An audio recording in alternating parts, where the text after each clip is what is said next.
Iran Israel যুদ্ধের ছায়ায় দুনিয়া আজ উত্তাল, যেখানে একদিকে তেল আবিবের বুকে ইরানি ড্রোন আর ক্ষেপণাস্ত্রের বিস্ফোরণ, অন্যদিকে আমেরিকার রণতরী আর এয়ারক্রাফট ক্যারিয়ার মোতায়েন।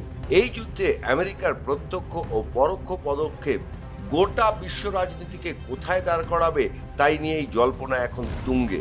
ইরান যখন ইসরায়েলের উপর হামলা শুরু করলো, তখন আমেরিকা সঙ্গে সঙ্গে তার আকাশ প্রতিরক্ষা, স্যাটেলাইট নজরদারি এবং এয়ারফোর্স দিয়ে ইসরায়েলকে রক্ষা করল।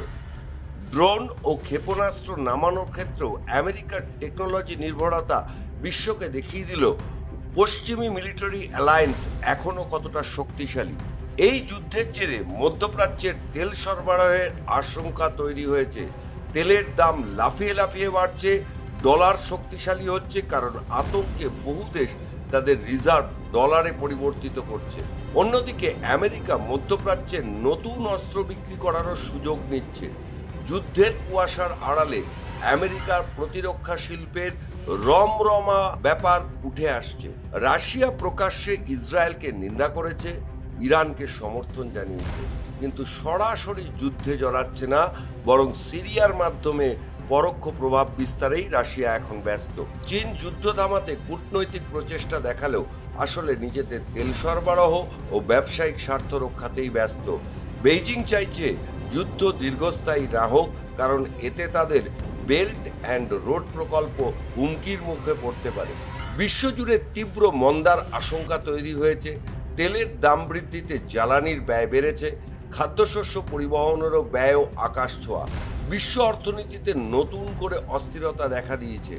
সাথে সাথে এই যুদ্ধ নতুন করে ব্লক পলিটিক্স বা শক্তি ভাগাভাগির রাজনীতিকেই আবার ফিরিয়ে আনছে।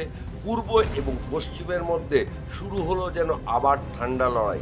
এই যুদ্ধ শুধু ইরান আর ইসরায়েলের মধ্যে সীমাবদ্ধ নয়, এর প্রভাব ধ্বনিত হচ্ছে ওয়াশিংটন, মস্কো, বেইজিং, লন্ডন, এমনকি নয়াদিল্লির কূটনৈতিক করিডোরও। মধ্যপ্রাচ্যের বালিতে লেখা হচ্ছে নতুন বিশ্ব ব্যবস্থার রূপরেখা।